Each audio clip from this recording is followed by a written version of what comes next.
Buongiorno, dobro jutro, guten Morgen, buondì. Sicché lui e io e sono venuti per fare gli schiartis ecco, dal matrimonio. A un certo punto ho detto veramente detto a tutti e due, dicessi alc, e io disse a lui, e io mi spieti che tu mi fasi scontente dal matrimonio.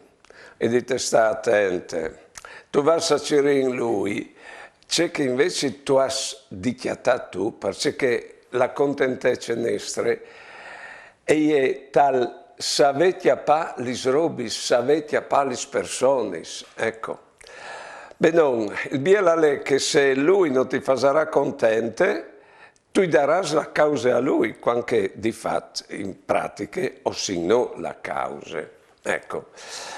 Poi bene, tu l'aras incontri a tante delusioni, si dite, se tu vas in davanti così. Ho chiatato una coppia, là che si è separata di lui con chi sti speraulis precisi. Non era all'altezza delle mie aspettative. Ma secondo il ragionamento che ho fatto, non sting mai a dire che una persona non sa deluduto. Ti pensino la responsabilità di aver sbagliato tal domanda a una persona c'è che io o non poteva o non voleva danus. Ti pensino la responsabilità dal sbaglio. Buone giornate e buone vite.